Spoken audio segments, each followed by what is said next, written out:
welcome back to week 2, baby. We are back once more.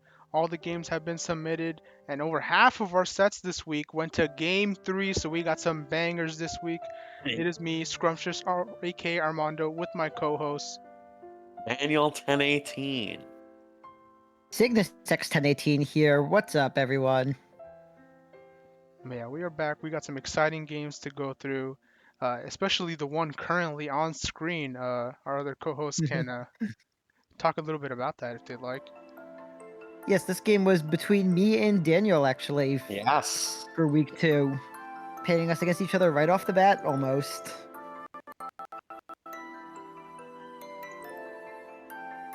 This was a Yeah, very this interesting match to prep for because neither of us Yeah. had any prep at all. Dude, Buck, yes. Yeah, neither of us got any prep games in, just our team building. Yep. But yeah, I mean, matchup-wise, obviously it's a Sun team versus a Trick Room team. Obviously, there's both sides benefit a little bit from both things. They don't exactly contradict each other, so it's just a matter of who can take more advantage of them in the set, and seeing how well that plays out. You guys want to share any specific thoughts about the specific Pokemon you decided to bring, or you kind of just want to let it play out and talk about it after? Yes. Yeah. Let's do that. I think let's let this one play out. Here, so starting off, I guess we could look at the Terra types here, though, at Terra preview. So I went with a pretty standard Fire Terra on Miraidon, Stellar Terra Fluttermane for offense, Water Moongus for defense, Dark on both Gothitelle and Screamtail just serving as defensive, knowing I was going up against like Expanding Force, and then Ghost Terra Smeargle to protect against like possible fake outs. Yeah, I will say, the interesting thing about you going Dark Terra for Gothitelle and Streamtail, it was like, you already resist Expanding Force. I guess. So that Yeah. was like a bit confusing. But now you double resist it, aka nothing, because it's immune now. Yeah. Yeah. I just wanted to take like I was just thinking in some situations I'd want to take like as little chip damage as possible, especially on something like That makes Gothitelle. sense.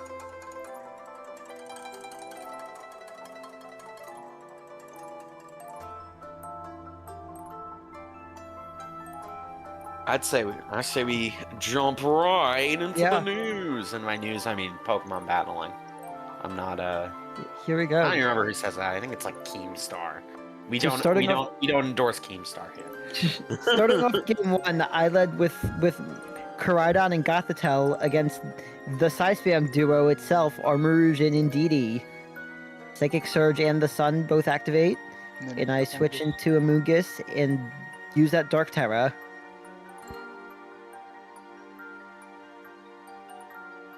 And behold, I have an Expanding Force of my own. Yeah, crazy. Yeah, the Water Terra coming out. So both Terras committed very early in this game. And the Follow Me results in Indeedee being the one put to sleep here. Thankfully for me, Heatwave misses. Unfortunate for Daniel, though. Gothitelle brought down to a bit over half health by that, though. That comes out, and Armarouge is also put to sleep. Amoonguss already putting in some work early in this game 1. Yeah, both Pokemon on Daniel's side are already taking a snooze. Bonk me. Yeah, as the sleepers continue to get chipped away here. So it continues in. Only one turn remains in Trick Room at this point. As Indeedee will wake up here, saving itself from that Pollen Puff.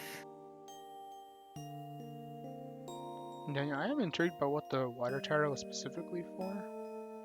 It's like general defense. General defense?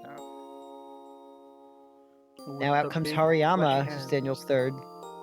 Looking back on it, though, I definitely would have changed the type I Yeah, had on the Armarouge. Probably would have made it Terra Grass, because I was running Flash Fire. yeah. Also being against the Amoonguss too. Yeah.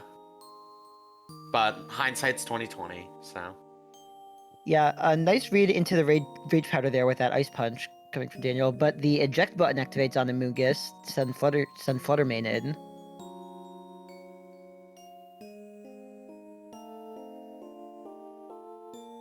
The eject button in Amoonguss tech is definitely something I'm a fan of. As here comes the Power Song. Denny con perish. Poison Jab gets Flutter Mane down below half. 2 perish turns remaining. Gothitelle switches out into Amoonguss, which is now regenerated. As Flutter Mane protects, and Amoonguss eats up the Drain Punch. And DD wakes up and sets Trick Room. Another perish turn down. Gothitelle comes back in to reset up the trap. Hariyama receives a helping hand, but is put to sleep by Amoonguss. 1 perish turn left on Daniel's Pokemon. Poor Honda, he's gonna die in his sleep. And the double protect secures it. Denny con perish. No. I gotta say, whatever else may have happened this match, I'm very glad I got to pull that off at least.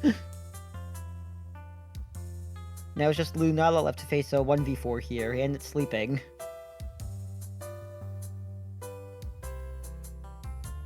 And as a just in case of some Chesterberry shenanigans, I went for a mirror coat there. No. Just covering my bases. Mm.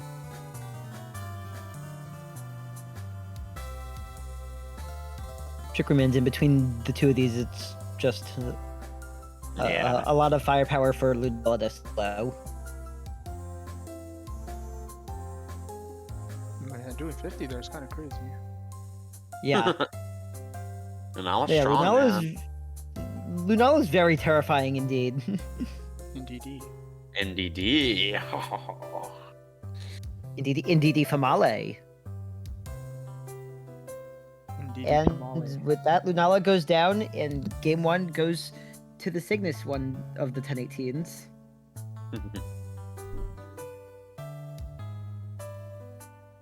But Daniel, what did you think after, what type of adjustments did you want to make after game 1? I knew I needed to deal with that Gothitelle. Yeah. Yeah, Goth put in some good work that game. Overall, heading into game 2, I think I got a bit greedy and was wanting to see if I could pull off something similar again, honestly. Honestly, I think I got a little too greedy, probably. It happens. You were feeling the Denny competish. It was calling to you. Yeah, and I felt I was really able to pretty much take advantage of your own Trick Room being able to go before you in it with Gothitelle and Amoonguss. Yeah. Amoonguss as well, so I like that at this point. Yeah, let's see how game 2 played out.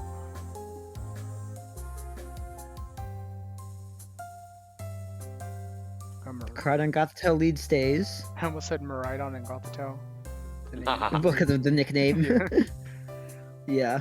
Yeah, now Daniel chooses. I almost do that to so start many with Unown in times. this game. Yeah, very good fake out on the Gothitelle. I believe I was going for a fake out onto Hariyama then, actually. With Gothitelle? Yeah, Gothitelle gets fake out. Yeah, that Moonblast taking the KO there. The hidden fairy move. Yeah, honestly, I feel at that point on turn 1 that I was already really on the back foot just from that happening. Yeah. And that happens. Oof. I did not think Moonguss Beam would do that much to Gothitelle. That really surprised me. Yeah.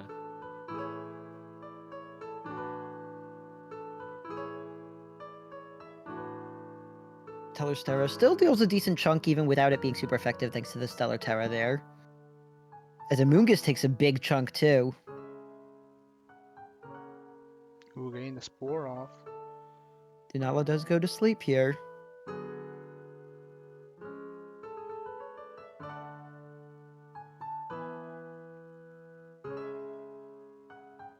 Falls asleep, and Amoonguss barely survives that ice punch and is able to put Hariyama to sleep.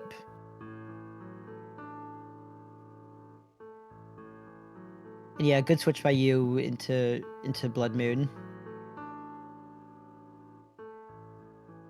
Honestly, Lunala at that point was what I was really scared of at this point in the match. Yeah. Yeah, there's not much Fluttermane can do against How? bad Yeah, Power Pokemon. Gem it was a Blood very Moon. interesting bring. I gotta wonder why you brought that, or who you brought that for. Armor. Yeah, that was brought. Torkoal. Yeah, Armouge and Torkoal is why I brought that. But Like Armor is the just fire weak types. to Shadow Ball. Yeah, it was more so for Torkoal. Okay. I wanted to like nip any chance of like a Trick Room eruption in the bud. Uh huh. Six. And now we get Damage these shenanigans Ye- here. Yeah, at this point, I was just hoping you'd end up using some different moves, and I was trying to scout first, like any little bit of information I could get. No. Yeah. Yeah, I was just like, maybe there's an off chance I could find out something new on one of these turns. You had 3% health on that Amoonguss. You weren't doing anything.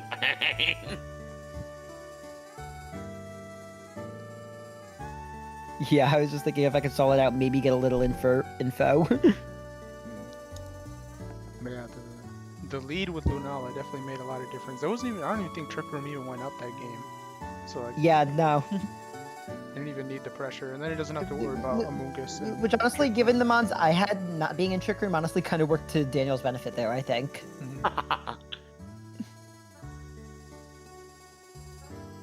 But yeah, game 3. Because knowing I was going against Trick Room, I made sure that Amoonguss and Gothitelle were very slow. Yeah. Yeah, Daniel definitely benefited from both those Pokemon being slow because he didn't even have to put up Trick Room. Because even with his Pokemon, Yeah. they didn't need Trick Room because of how bulky they are, especially Lunala. Yeah. He's a monster.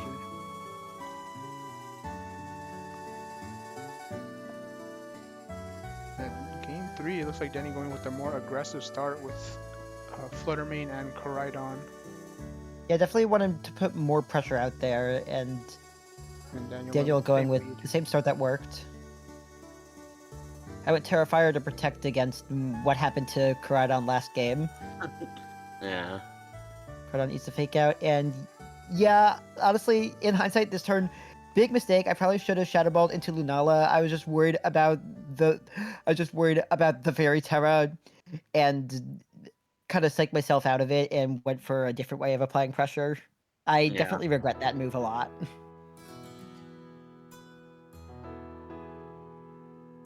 Yeah, Smeargle is immune to the Moongeist Beam. His switches in. As yeah, if I Shadow Ball Lunala, it would be dead right now. Mhm. Smeargle getting the defense boost and attack drop, which nice for me. And a really good follow me by there. Otherwise, I would have turned Lunala into a grass type, which is what I was aiming for. It works with Terra. Forest Curse. I think it does. Huh.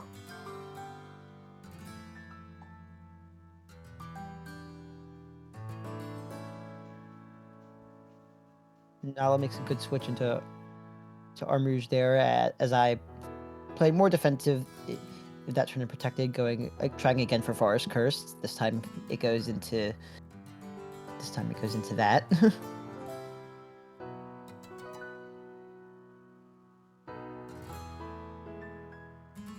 Ooh, the crit.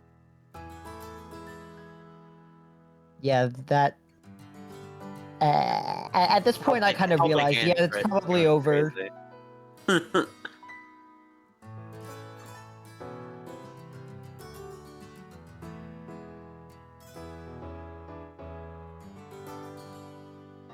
Oh, it makes it also a grass type. It doesn't change its typing completely. Yeah, Yeah. It basically adds grass type onto. And I'm just noticing the little plus grass thing. Yeah. Yeah, that is interesting.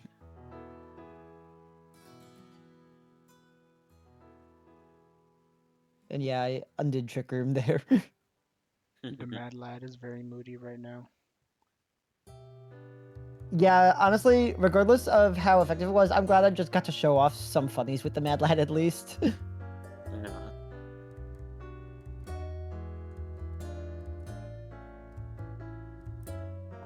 As of course, get the speedy boost.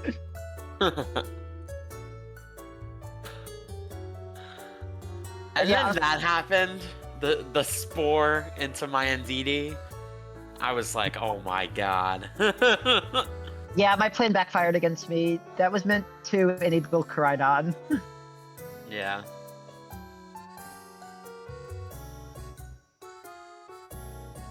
Overall, I think I came in with a pretty good. Honestly, I think one of the main problems here is that other than Koraidon and Flutter Mane, I just really don't have other firepower on the team that I brought. Yeah. But the rest of my team is just too passive.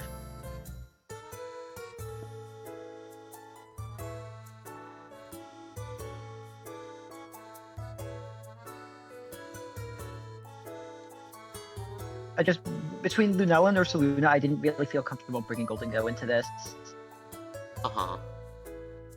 And the Torkoal Armourouge, too. Yeah. It makes sense. Yeah. If it's super weak to a lot of my stuff, like... Yeah, if you bring it, it's kind of like one of those things where it's forced the Terra. Like almost a every dead game. mon, yeah. Either a dead mon or normal, or forced Terra, yeah. Kasiberi!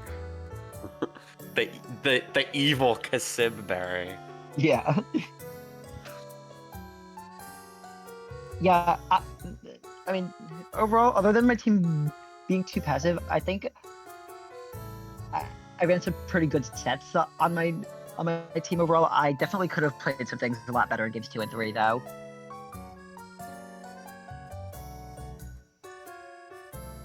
And you also adjusted really well after game 1 with leading Lunala. Yeah.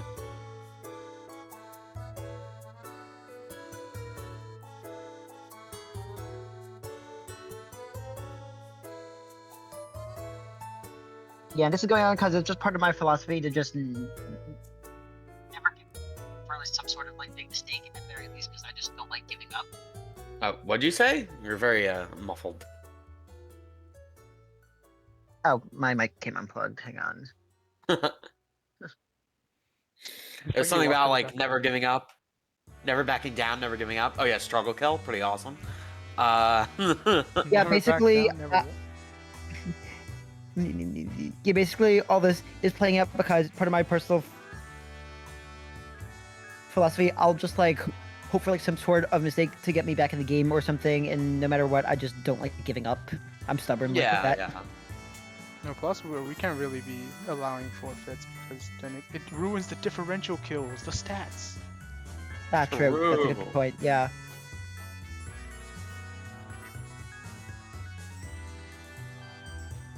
Yeah. Also, I really love that I was able to get the struggle kill within DD. Yeah, that is really funny.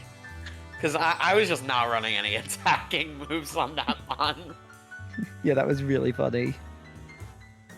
Well, hey, I may have lost, but I pulled off a Perish Trap win at least. So we each could come out of this with something we're happy about at least. Just you a bit more than me.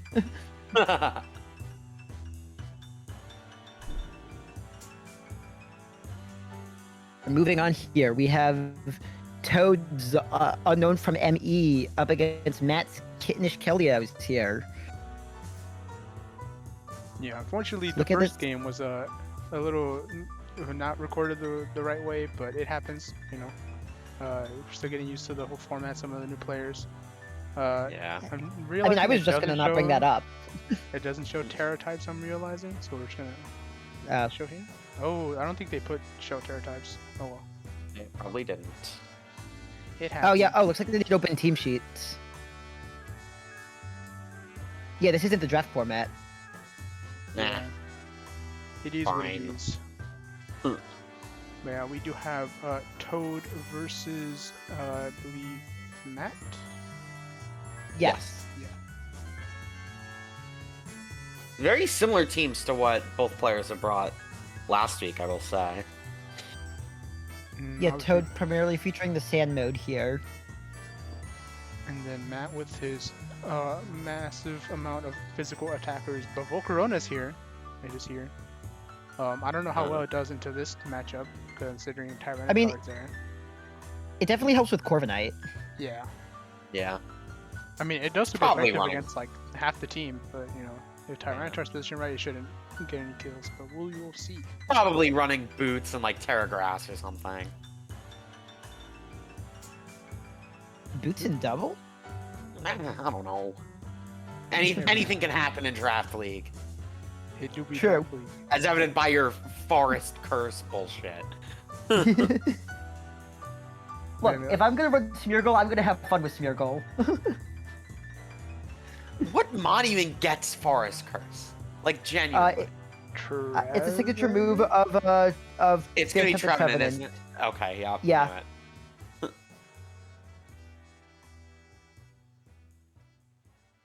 But yeah, looking at it like matchup wise, I feel like Matt definitely has the upper hand because I feel like most of his Pokemon kind of run through Toad's team. Zacian doesn't really have any opposition here other than like Corviknight and like maybe Sinistcha. But like, I don't know. It's kind of a rough matchup for Toad. I mean, if he gets his sweepers in next to Tyranitar, obviously it won't even matter if they're super effective against him because he can kind of just kill them. But Yeah. without the sand stream, if the sand doesn't go up, it's gonna be a rough time for Toad. Yeah, Matt's team is just able to put on just a lot of pressure. Mhm.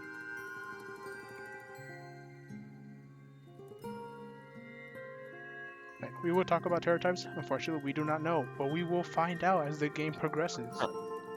And I guess we could look on the open team sheets, I guess. Below. How about that? Nice.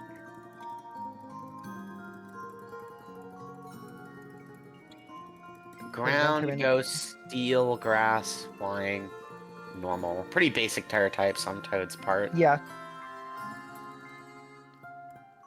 From it, we see Dragon, fairy, bug, Terra, interesting. Water, dark, grass. Honestly, They these look really unchanged. just seem like default Terras. Yeah, they look Yeah. unchanged.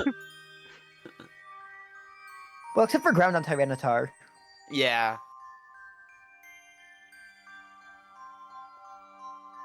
Yeah, that definitely makes it not weak to fighting, I guess. But it's still weak to a lot of the other Pokemon on Matt's team. But Yeah. we will see how that ends up playing out here for game one.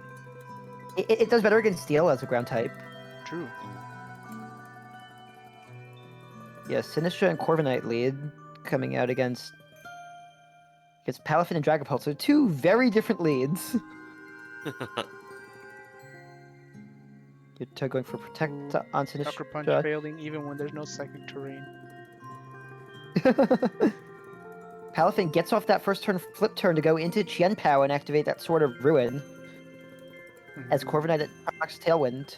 Yeah, Chimpao is very scary into this lead.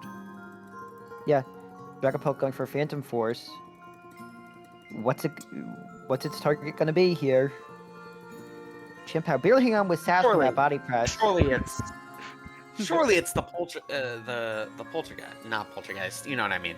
Sinistcha, yeah. Yeah. Yeah, Sinistcha goes for the Protect. But He's this Dragapult does have Infiltrator. No! No, Toad! No, Toad!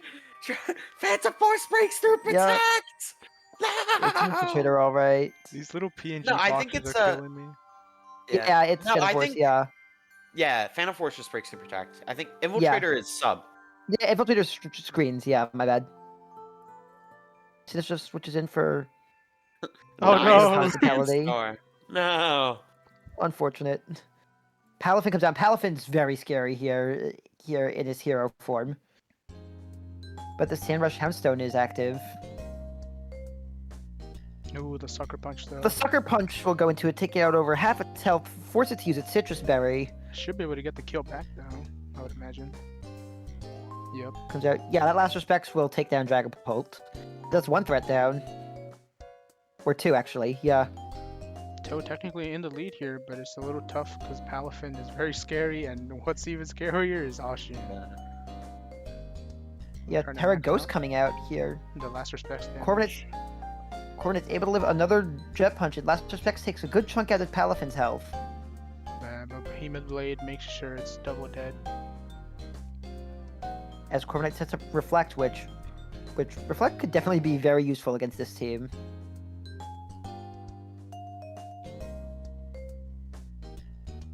The Mantor comes back out as another Jet Punch is enough Ooh, to finish off even through Corviknight. Reflect. Layrock doing so much.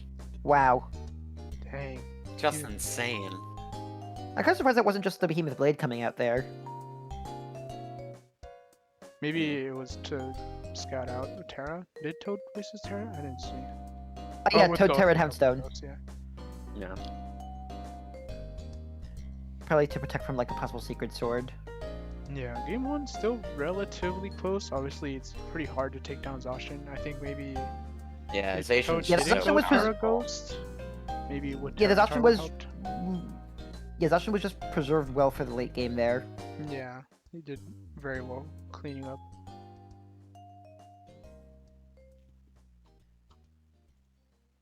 I'm interested to see what adjustments we could see in game 2 here.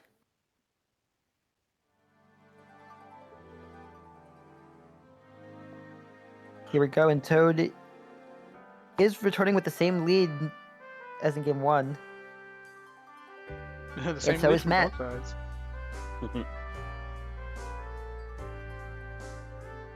Sucker Who is Punch. he? Yeah, who is he suckering?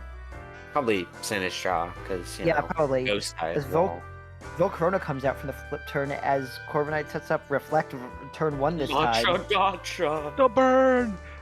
Gets the burn on the Ooh, Dragon Bolt. crazy burn on Dragapult. The matcha has got you. That's what Machagacha will do to you. Oh, with the T-Tar coming out, Yeah, Sucker Sucker Punch failing. Toad is in a pretty decent position there, but the fiery Switch it. dance. A massive Yeah, So there's the- much. There's that Volcarona being good into Corviknight like we talked about earlier. Yeah. I mean, T-Tar's kind of set up here to start rock sliding things here. Yeah, it's Dragon still Dart's big, even Dragon that- And then the Still won't comparative pick up the Dragon KO. Dart's just doing actually nothing here. The burn plus reflect. Ugh. And Sandstorm defense boost. True. Oh, wait, or is that just special? I'm pretty sure Sandstorm only buffs rock types. Oh, it's Yeah. only rock? I thought it was... Oh, okay, I thought it was rock, ground, and steel. In comes Palafin in its hero form as Corviknight switches into Sinistra, healing up T-Tar with that hospitality, which will Kinda let it came in survive the clutch. Jet Punch. The Phantom Force will Toad have remembered. Ooh, Thunder Punch on T-Tar with the para. Huge Pretty big para, burn there. like, Yeah. It died in the sandstorm. In the sand! It still hits it even through Phantom Force. Stand. It's coarse. It's rough. And it gets The more you everywhere. know. Even in other dimensions. Well, let's call it that Dragapult Anakin Skywalker, why don't we? Interesting Drain Punch. Oh. Maybe he was predicting a read switch. Yeah. Possible. Could be. Ooh, but Now comes Excadrill Excadrill. is set up here. Yeah, although possibly only one turn of sand left, depending on what Tyranitar's item was. But never mind, it switches back in. Oh, What tragic, said but that? also not tragic because it picked up the double KO. Yeah, that'll win the game for Unfortunately, Toad. But yeah, I mean, we see the power of Excadrill in sand picking up that double KO. Yeah. If you could take a win, that's worth the trade for taking a slight hit in differential. For sure, yeah. Yeah. Plus, it allows your opponent to get a to get one less kill on one of their Pokemon. Because ally kills count towards nobody. Yep, it does not count as a third kill for Excadrill. But yeah, I mean, game 3, I think if Toad plays a similar game, makes sure his Pokemon are healthy. I mean, that strength up was pretty clutch. Lowering Yeah. the Russian like attack output. That para was Omega clutch on Palafin. And Machagacha, too. Yeah, a lot of status effects coming out from Toad. but we'll see if he gets them in Yeah. play game 3. Yeah, Toad. Yeah, Toad doing a pretty good job of playing his team to mitigate physical attacks as much as possible, given not having an intimidator. Yeah, with both Sinistra and Corviknight running Reflect. I think it was Corviknight, the one that had Reflect. But Yeah, Corviknight had Reflect. yeah. So very aware of the threats he has to face. Indubitably.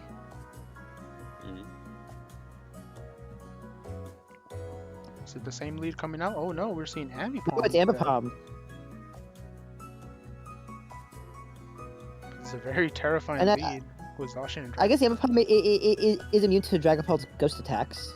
And it does have that, what is it called? The ice move. Forgetting the name of it. Triple Triple Axle? Axle. Triple Axle, Yeah. Dreadstep gets rid of the Intrepid Sword boost on Zacian. And it goes Terra Grass. Oh, to avoid maybe Removes Mana the- Force? Yeah, removes the ghost weakness. And the eject button procs there. Sending Kitar in. Kill Ambipom a little bit, barely. Goes for agility. Agility, very interesting pick here. Yeah. But it will go down to sands, Running unfortunately. very fast in the sand. Unfortunately, it did not matter. Excadrill coming out. Or not, actually. Neely coming back! Maybe you're trying to bait out an attack there, but looks like it cost Tyranitar's life for... Yeah, this Little Dragon trade. Doors will do enough.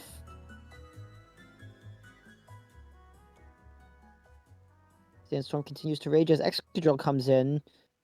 Could be set up really well here. Sinistra goes for the Protect. Dragapult Sucker Punch fails. Psychic Fangs will not get rid of any screens as they were not up there. And the Earthquake will double KO there into Zacian and Dragapult. Yeah, That's half of Matt's team down. Imagine if that was last turn instead of Sinistra taking the hit for that. I mean, with the sand set Go up, for it. Excadrill's looking pretty good here, but Toad playing a little defensively. Oh yeah, with that Sacred Sword. Yeah, nice Protect. Fiery Dance will take out Sinistra though. Both players down to their last 2 Pokemon. Yeah. Oh wait, no, Toad down to his last Pokemon actually. My I mean, mistake. if it gets a Rock Slide here, looks like it is not faster, Yeah. unfortunately. Yeah, that Shampoo is very fast. Yeah. I'm wondering if his Sinistra was running Rage Powder. We didn't get to see it. Because if it Oh, we was, saw then he could have hit we- that Yeah, we saw Earthquake or... Spinstep Protect Machagacha. I'd be surprised if it wasn't, because if he did Rage Powder that turn, then Excadrill kind of just gets to clean up with a Rock Slide, assuming it didn't miss, or Earthquake, to be honest. Yeah, I mean, given Machagacha being the only attacking move we've seen, I wouldn't be surprised if it was like Shadow Ball as its 4th move. Hmm. Yeah, I think that definitely would have made the difference, good old Rage Powder. But I mean, I think overall, other than that one switch in where he switched Excadrill out, I think Toad played it pretty well. His Pokemon almost got the upper hand there. Excadrill almost got the final kill, but Chien-Pao was unfortunately just a little bit faster. Yeah, just came down to the speed there in the end. Could have gone. This was a game definitely could have gone either way. Well played. Yeah, GG's to both of those players.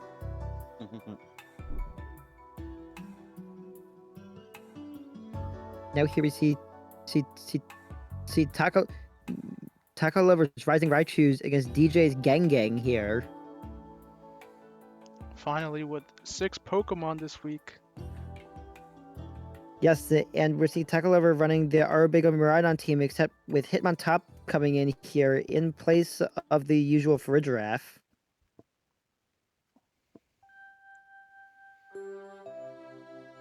Yeah, there's some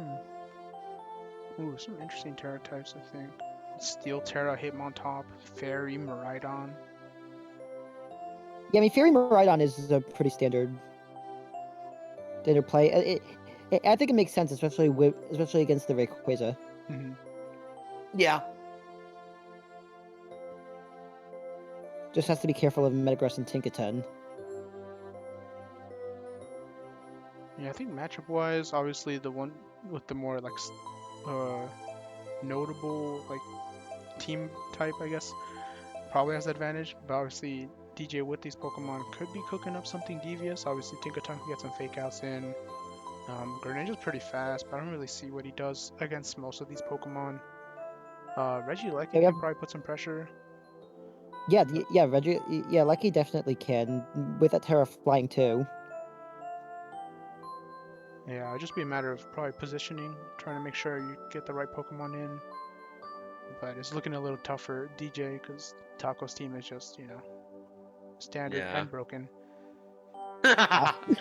Yeah, I mean, it's basically our bigger Miraidon. It's super Yeah. strong. We'll see. Maybe DJ got some hidden techs in here. They're gonna surprise us.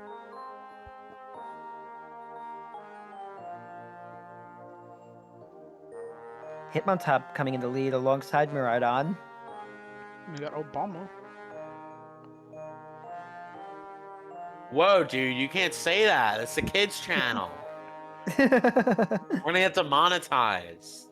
No.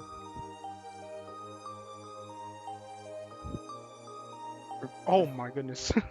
Reflect coming out, and the Draco Meteor will just nuke the Obama Snow right away. Yeah. Frog. Greninja. But A no. good Greninja play comes at out- least, in case Obama Snow was carrying like some Aurora Veil shenanigans. Yeah, But then again, it was Reflect went up. Lecky who threw up the reflect. So Yeah. I don't know.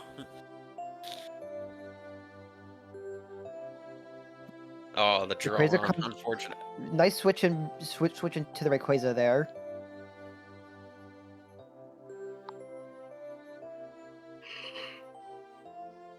The Water Shuriken will not pick up the KO as Rayquaza goes for Dragon Dance. But this Helping Hand boosted Energy Ball will be enough for Whimsicott to get the kill onto Greninja. I wonder what that item was, because I would assume normally loaded dice, but obviously it only hit 2 times.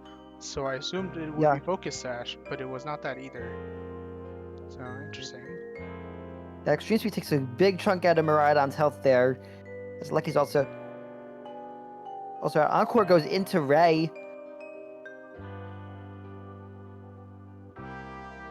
Here, and Hitmontop coming back out, getting an Intimidate onto that Rayquaza. But it picks up the KO on the Beyblade Hitmontop. Yeah, but Hitmontop did its job there. It got that Intimidate off, getting rid of the Dragon Dance boost. Yeah, both Pokemon are Encore here. They can only reflect and Extreme Speed. Yes, a nice spiky shield from Ogerpon. But the Extreme Speed targets correctly into the Whimsicott there. Reflective Store Force to be up. And wow, that Energy Ball still does a decent amount there. Lucky is pretty frail after all.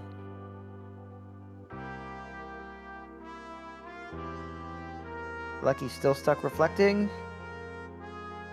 As it takes a lot more chip. And Play Rough deals its own chip damage. Not quite able to take out Ray though, as the Encores come to an end.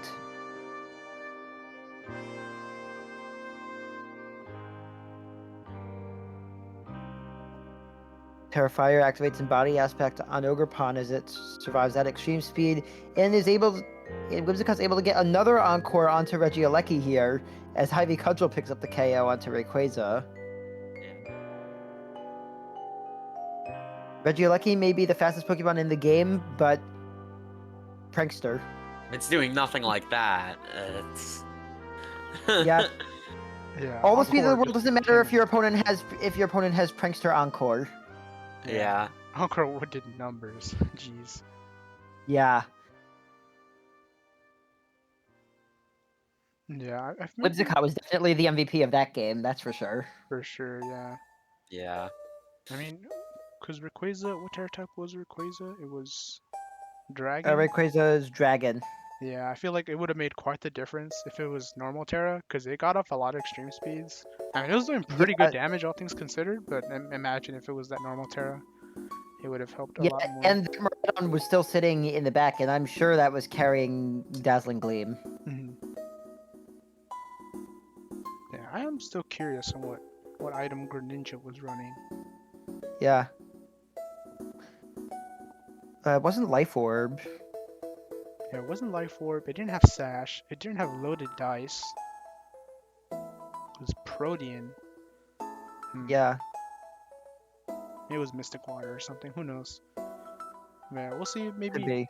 All things considered, he was still putting up good damage with like Rayquaza and Regieleki having like Reflect and stuff. Mainly the Pokemon that did nothing that game was Obama. He kind of just got nuked off rip. But I think with some adjustments, I think DJ could definitely take a game or do a lot more kills with the Pokemon Yeah. that he has. Yeah, let's see what type of adjustments they made. Yeah, Miraidon lead once again, this time next to Iron Hands for the electric terrain mode coming out. And it's Tinkaton and Regieleki Eevee on DJ side. This Regieleki could definitely take advantage of the electric terrain here. But it gets faked out. Unfortunate. Ooh, taking out 100% Yeah. of the health there. Wow. Hadron Just- engine boosted electric terrain boosted stab electro drift from a Miraidon will do that. Oh, picks up the complete Protean- 1 KO. The Protean Ice Beam there, but Low Kick will take out Aleki in response. This Hariyama does have an attack boosting Quark Drive after all, as Rayquaza and Ogerpon come in.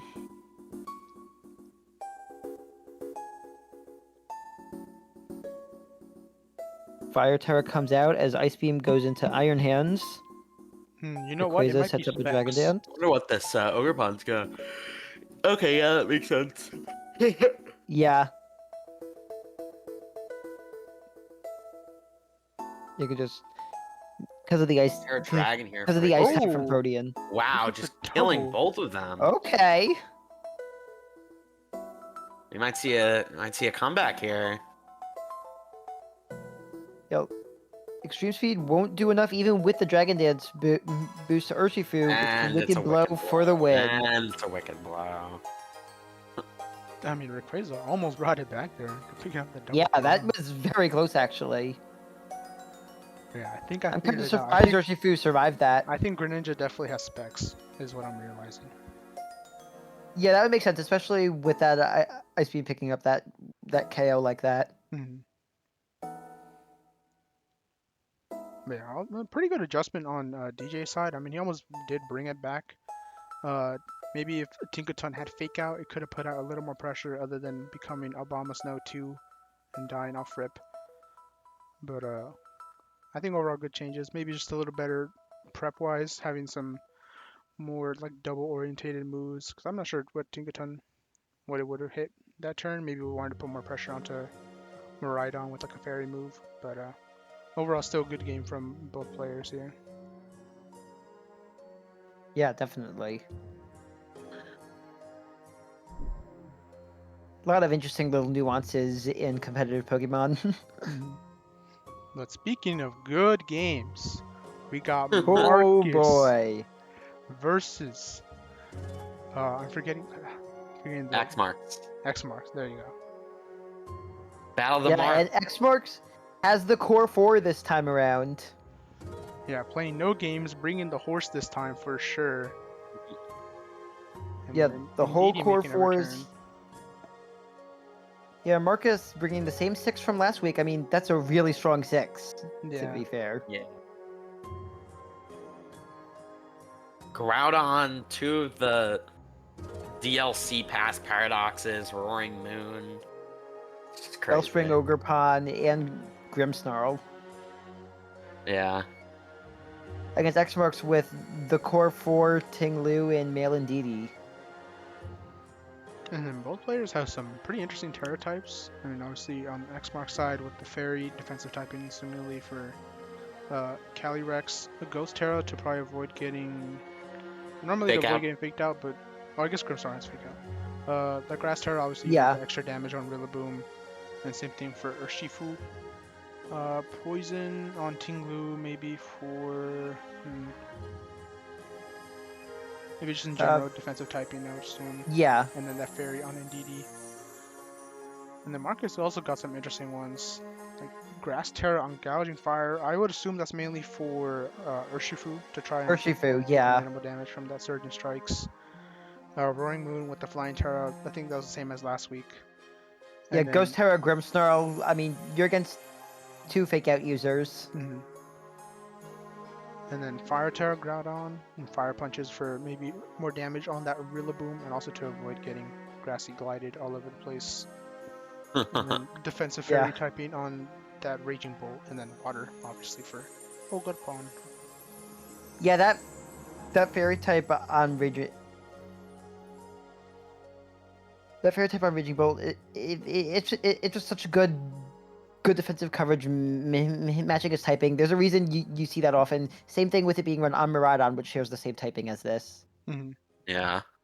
I mean, it lets it even put more pressure against like Ting Lu, who it would normally be like weak against.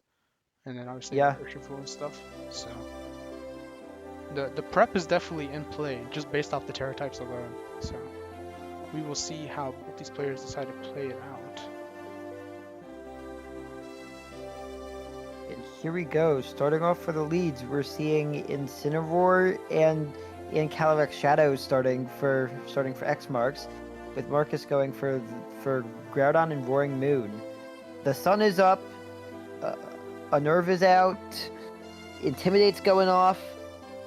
Here we go. Fake out starting off turn 1 into Groudon there. Marcus starting off with the Tailwind, trying to set up that speed. Avoid getting outsped by Calyrex. And it lives the Draining Kiss. Yes. Wow.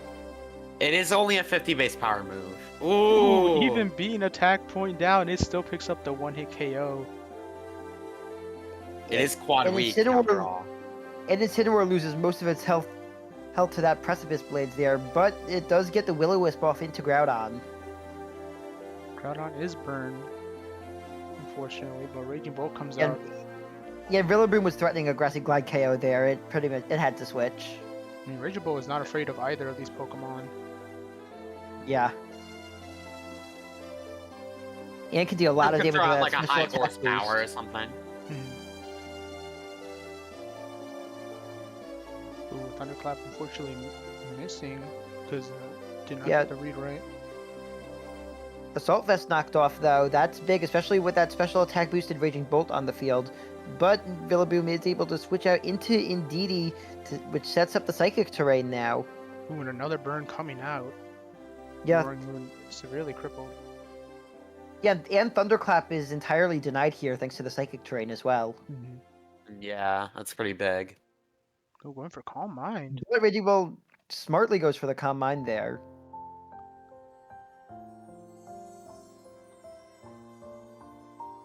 The sun ends, and so do the photosynthesis boosts along with it. But Roaring Moon is holding booster energy. We could see acrobatics coming here, maybe. Ops for Very Tailwind. possible. Get that back up. Down goes Incin. Psychic Noise away at not Bolt. expanding force. Very interesting. Yeah. I guess guess- it stops him from taking advantage of your own grassy terrain. Yeah. Thunderclap's back. Yeah, the grassy terrain.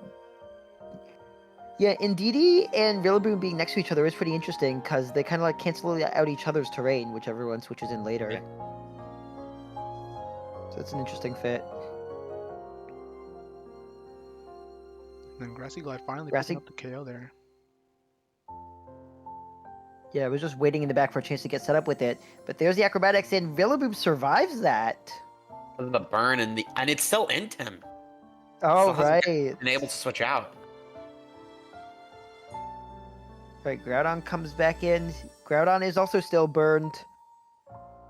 DD protects into the knockoff. Protect.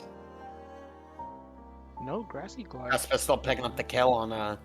Rillaboom though. Yeah, I was also surprised to not see a Grassy Glide there. Well, both Pokemon are burned. It is still a 2v. No, it's Marcus still has another Pokemon in the Yeah. back. Yeah, we have yet to see Marcus's 4th Pokemon, and it is just Indeedee from X Marks here.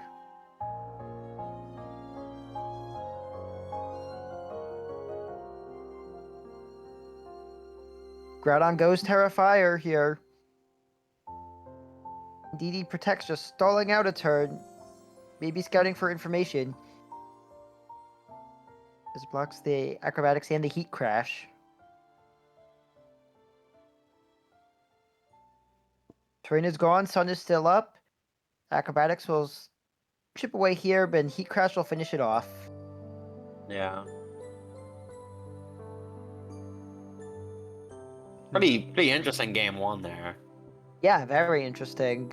I really like the use of Incineroar for Will-O-Wisp, applying both Burns and Intimidates to really try to neuter Marcus's physical attacks. Yeah, Roaring Moon definitely caught the end of that, and then Groudon too to an extent, but obviously with Heat Crash and the Sun up, it still didn't get it as bad with no more Yeah, Incineroar. it's a Groudon of all things using Heat Crash in the Sun. Yeah. There's only so much a damage reduction can do to that. Mhm. And it's Fire Terra boosted. Yeah, this Roaring Moon is very interesting. So obviously with the booster energy, it allows us to still get its Proto Boost even after Sun ends. It's really interesting. And then it seems to be pretty bulky because I mean it lit that Draining Kiss, which is quite effective from a Calyrex of all things too. Yeah, and once it uses that booster energy when there's no sun around, then it can start firing off itemless acrobatics as well. Mhm. I mean, ideally, if you're going that route, I feel you'd want a Flying Terra there. To really get the most out of your damage, because otherwise you don't have stab on it. Yeah, he probably just didn't go for it because it was already burned and then Yeah. intimidated at that point. Yeah, very interesting game one. There's definitely room for adjustment on both players. We see the counterplay at work. Just gotta see it maybe strained a little differently. The leads.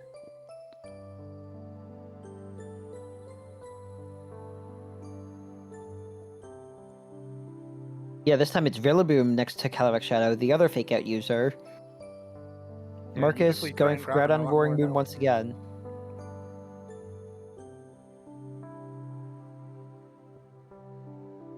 Yeah, you definitely have the Terra there to avoid getting Grassy Glide, but Fake Out instead. Trying to stop that Tailwind. Yeah, that was really good by Xmarks, forcing the Terra out from Marcus turn 1, and getting the Draining Kiss off. Really But- funny that both of the restricted Sunsetters aren't fire types, so they just Terra Fire all the time. Yeah.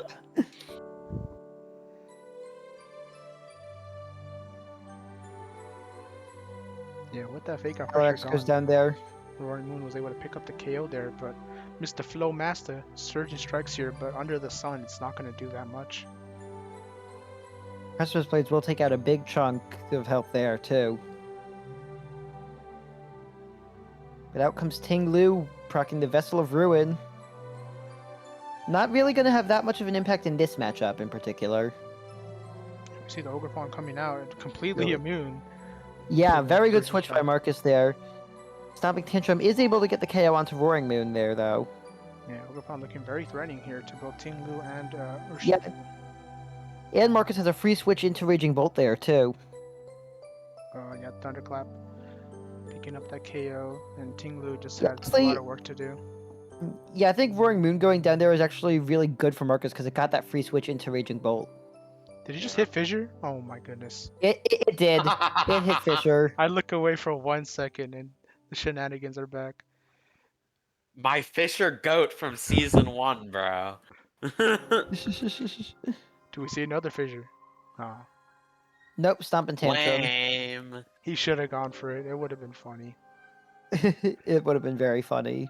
I mean, there's a good chance it could have lived another Dragon Pulse if it picked up the KO on But Groudon. yeah, if that Precipice Blades missed, maybe.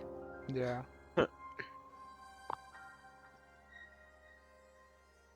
But it's Marcus taking home the trophy this time.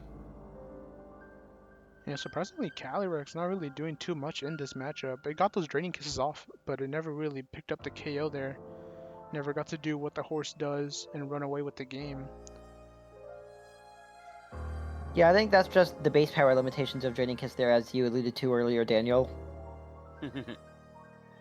Yeah, a very, very good. Even though it only went to game 2, you could see the prep from both sides, and I think like 1 or 2 decisions made differently, it still could have been very close. Yeah, definitely. A very exciting match. Speaking of exciting, look Ma, it's me on the TV. Whoa. It is you. So, do you want to talk about your team here, Armando? And what you chose to bring against the Eevee Alliance? Okay, so Mewtwo is very scary because it does lots of damage. So for one, I wanted to run Regigigas with Wheezing. Uh, originally Regigigas was Terra normal, but for some reason I had like an epiphany that morning, and I was like, oh my god, he has a good defense stat. I'm gonna run Body Press. That bites me in the ass Oh. later, but we won't talk about that right now. But Wheezing running Dark Terra so it can live at least one side strike, maybe forcing out some fairy moves. Yeah, I guess Mewtwo Weezing pretty much needs a defensive Terra. Yeah, if not, he's just gonna get nuked from the earth. Volbeat with Steel Terra, very defensive, and then same thing with Brute Bonnet. Water Terra lets me live most of his Pokemon. I don't think there's a Pokemon that really threatens water type damage or electric type damage or grass from the Eevee Alliance side. I went with Stellar for Walking Away because its typing's already pretty good, and then Dragon for what's it called? Kieran Black because I wanted to do some Draco Meteors, some extra bonus damage, hopefully kill something. It did not kill anything. And then obviously with on Cap side, there's a lot of defensives. You see a lot of Steel Terras coming out, mainly because of the Ice type duo that I have, being Ninetales and Kyurem, presumably to stop that.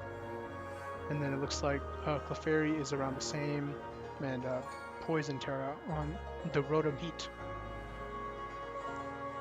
But yeah, my main game plan was kind of setting up Regigigas to kind of win games here, and then I had a funny strat on the side that we see later, mainly involving a Sweeper Volbeat, but we will let that play out when it does. So let's see it in action here. Big Gigas. The Regigigas Weezing lead right off the bat here, as it's Garganical and Rotom Heat coming out from the Eevee Alliance.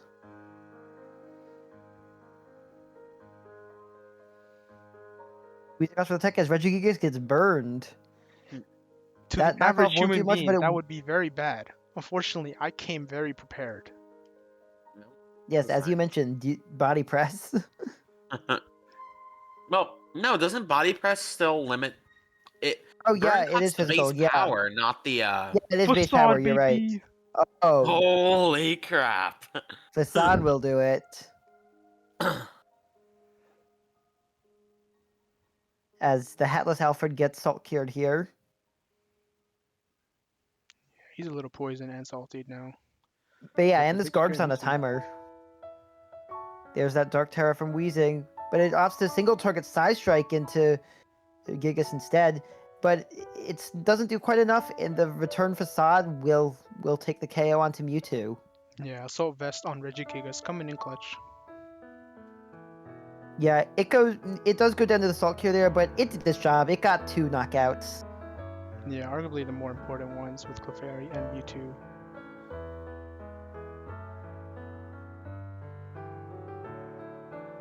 Another Poison Terra burn.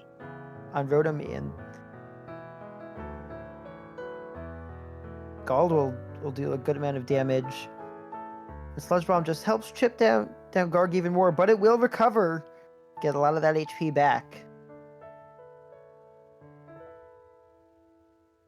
Damage over time's all over the place right now.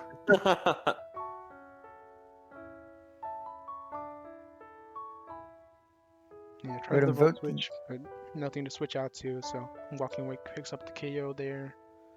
Yeah. Garg just recovers again. It's just a matter of time at this point. Yep, Scald will just do it.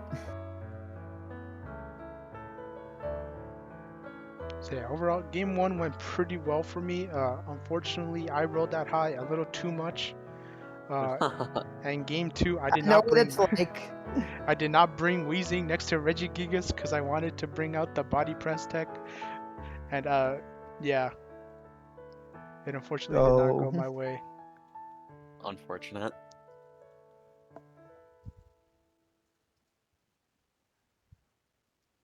Yeah, this time it's Brute Bonnet and Walking Away coming in the lead this time.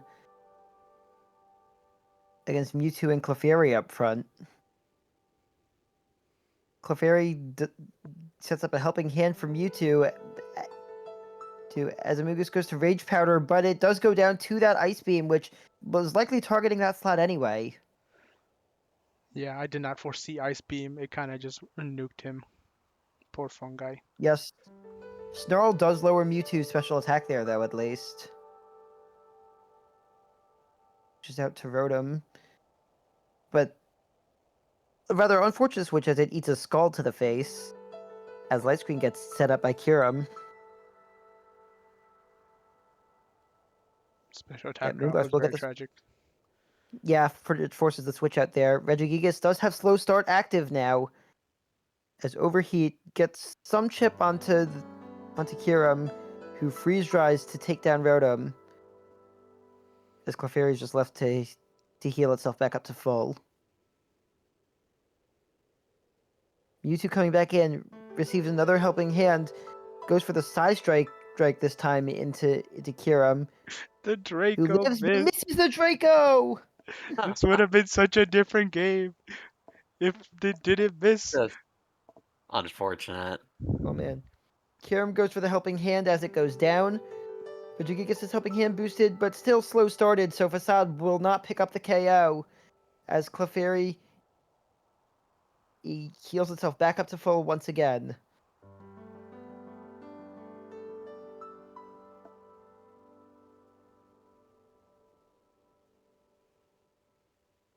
Stellar Terra will boost Snarl here, but it just barely won't pick up the KO onto Mewtwo as Wake goes down to Life Orb here.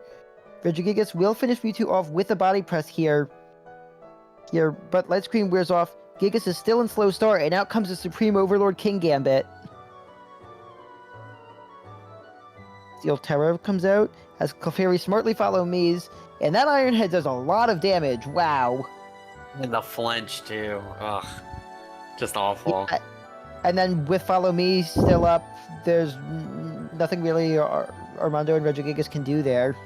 It went so downhill after that Draco miss.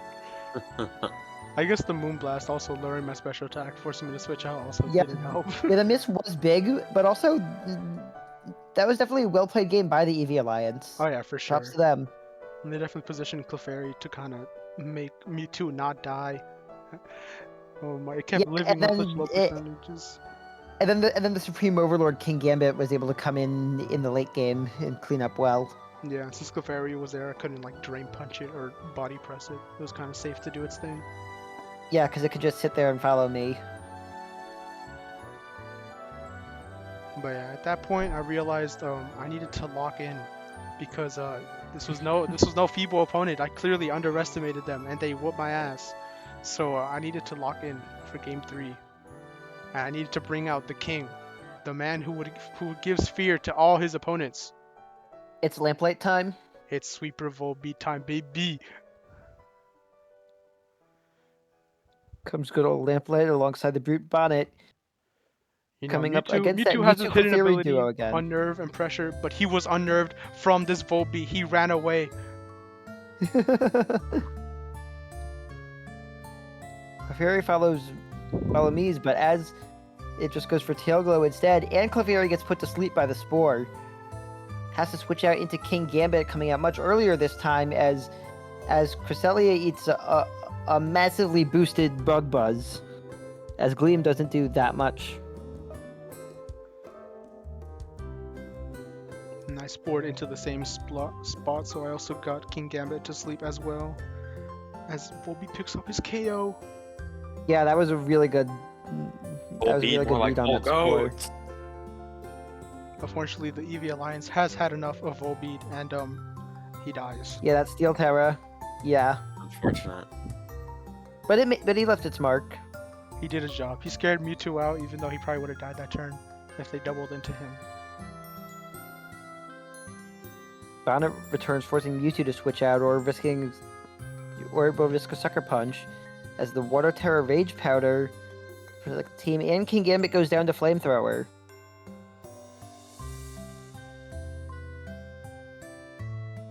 And with Water Tower, I am no longer weak to Ice Beam.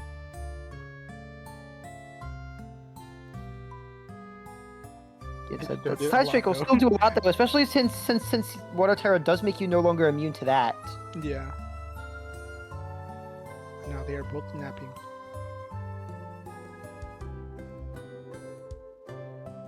Yeah, and the Life Orb boosted Walking Wake will do a lot, and that Seed Bomb does a good amount into Clefairy as well.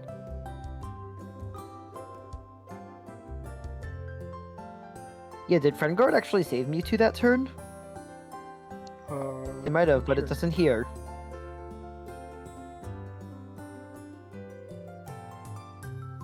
Clefairy barely surviving, but Sleeping Clefairy on its own, not really a threat. Borealis is able to finish it off. Sweeper Volbeat for the win. He got 1 kill, but he got the positioning that mattered.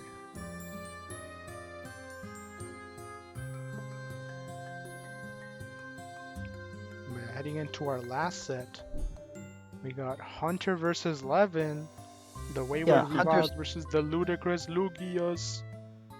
Yeah, Hunter's terrifying rain team up against Levin's amazing metronome team. Battle for the ages here. It's interesting seeing Ditto being brought into this matchup. That's pretty fun. I think Hunter knows ball. He's gonna do Ditto to copy a metronome, so he has another metronome Pokemon. Exactly what I was thinking. It's just too bad Levin. It's too bad Levin didn't bring his own Tornadus to the match. Yeah, we would have had Tornadus face off. That would have been fun. Yeah, let's see the metronome all over the place. See Ditto. It is the Ditto lead, next to Tornadus. Damn, it must be windy. We got the classic Pinchy Pinchy the the Lobster. Lobster. And Rock Kirsty. Mm. Oh, Tornadus, Knife metronome, snipe shots. Ditto, metronome, Oh, rush crushed grip it. into the immune slot. Annihilate's metronome uses Aqua Tail into Ditto. As Pinchy, Doom metronome, Desire. Doom Desire. Oh, He yeah, that is curses you scary. and your family tree. And a Thunderfang coming out there. Oh, the Gets the para. paralysis. As the Ditto Annihilate uses Shadow Force. The stab, Shadow Force. Oh my Pinchy goodness, misses with- Glaciate. Ditto with Glaciate, but it will take a decent chunk out of Tornadus' health. Burn up.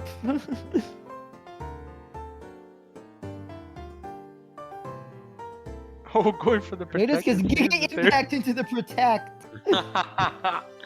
Shadow Force fails as well. It was going into that slot. Tragic. Oh, the Doom Desire. Doom Desire comes out and takes down Tornadus. Levin gets the first KO. Out comes Kyogre. I don't think it gets Metronome. It does not. I saw this match Rocket happen Oh in no, real time. the metronome is over. And the Origin Pulse wipes the board slate clean. Fun's over, everybody. The fun and games Go that ended. home.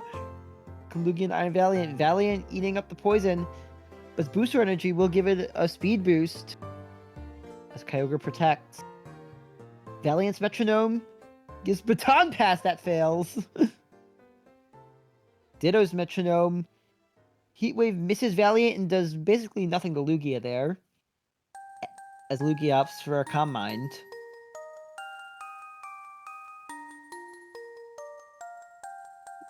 Valiant Metronomes. It's a Woodhammer into Oh my Kyogre!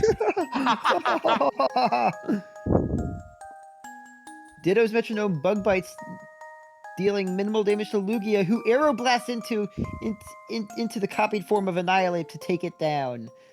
Both players at 2 miles apiece as Kyogre uses its own Calm Mind. Valiant is on a timer thanks to those Toxic Spikes as Basket Legion comes out now. Speed boost in the rain, but the speed boosted Valiant is still faster. It mystical powers into there, but Last Respects will take down Lugia. As Origin Pulse finishes things off. A very fun game 1. Some very banger metronomes were played this game. I love that Woodhammer went into Kyogre. That's great. We saw Woodhammer, Doom Desire, Glaciate. It's a good selection. We'll see. Shadow Force. Shadow Force. Thankfully not Phantom Force because it could not hit Protect there. Yeah. Yeah, going into our I'm next excited game. for this game now. Let's see if the Metronomes are a little more in favor of Levin. Can Levin force game 3 here? Let's see. Tornado starts again. So does Weavile, not Ditto in the lead this time. As Lugia and Iron Valiant come out in the lead this time. That Quirk Drive activating once again thanks to the booster energy. As Tornadus Metronomes. Memento. For Memento into Lugia! The nerf Lugia Metronomes and then Magic Powders changing Weavile to Psychic type. But a triple axle is dealing a lot to Lugia. Who ups the Calm Mind in turn.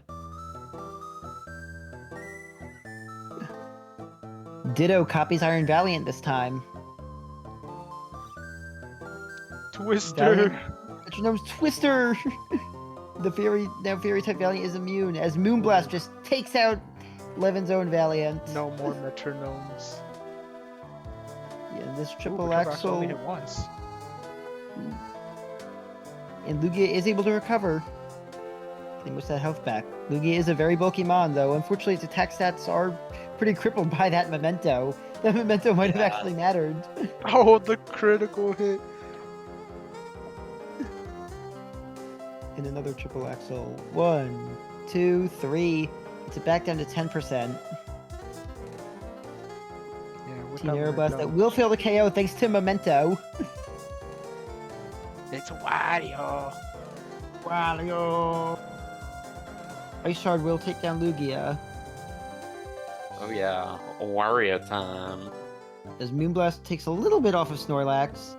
The Metronome comes out. Oh, Matcha Gotcha. Matcha Gotcha! Burn? No Are we burn. getting any birds? Oh, we do! Tragic. Oh We no, do it get a does. burn! Into the Valiant too.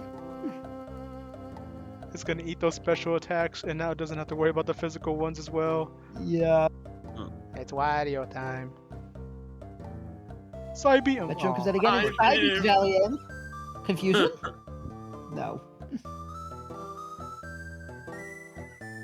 Vascular Legion might pick up the KO here, yeah. Yeah, it will. Wario did work. That's what matters. Yeah, I gotta say, I love that the Metronome Memento actually also mattered, was beneficial to Hunter in the long run. Yeah, Lugia Yeah. definitely could have picked The up like Memento one did or a two. ton. That's really funny. Unfortunate, but at least we saw some banger metronomes from both sides here. What a One time you fantastic see start of Memento actually being worth it. game. Yeah. But yeah, that is unfortunately our last game of this week. We had some bangers, we had some sad games, but it happens. And we will unfortunately see even better matchups in week 3, looking at the schedule here.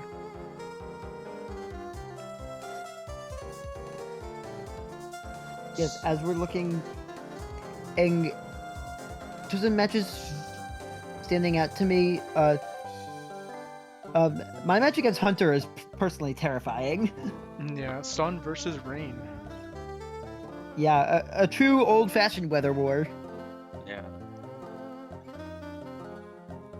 That definitely screams to me as the headliner of this week. Yeah. I hope I can put up a better showing than I did this week. I believe in you. You still took a game. That's still a pretty good showing, Denny. Yeah, I did, and I did it with Paris Trap. Denny Competish. Oh. But some of the other matchups, me versus Levin, Taco versus the Eevee Alliance with Kyle and Kat. You versus Levin should be very funny. Hopefully I will get some funny metronomes. Unfortunately, I only have one metronome user. I'm sorry. I did change that, but not in time, unfortunately. Sucks. Yeah, then we got Toad versus Daniel. We got Sand, Trick Room versus Trick Room with Sun as well. So we'll see how that plays out. We got Matt versus Marcus. And then obviously we talked about Denny versus Hunter, the headliner for that week. And then X Marks versus DJ. Mm. Definitely a lot to look forward to as we look at how the standings are currently shaping up. It's Hunter up top with sitting one differential point above Armando, 2 above Daniel, and then Marcus finishing up our current undefeateds with a +7 differential. Then we get to our 1-1s, which is me sitting 4 differential points above Taco Lover, 2 above Matt, who's sitting even, who's sitting 4 points above the X marks. And then at the bottom, still looking to find their way into our playoff picture, we have Toad, the Eevee Alliance, DJ, and Levin all looking to get their foot in the door. Yeah, the first 2 weeks, even if they may look bad, you still have 6 whole weeks to either turn it around or Yeah. stomp even harder, however you choose. So we will see. You how know, that goes. it is pretty crazy. We have 4 undefeateds, we have 4 1-1s, and 4 0-2s. Yeah, very even Very spread. balanced As here. all things should be. But you know what isn't balanced? This MVP race. We got Yeah, Daniel this Lunala Lunala is making waves. with those whopping 10 kills, 3 above Yeah! second place. That's Yeah. why she's the GOAT! We got our top 5 being all mainly legendaries. Depends whether you count Walking Wake as a legendary. Debatable. I personally I don't. I personally do. For the paradoxes that are based off legendaries, I consider those ones legendaries personally. Yeah. Otherwise, I don't consider paradoxes legends. Yeah, I think it kind of counts.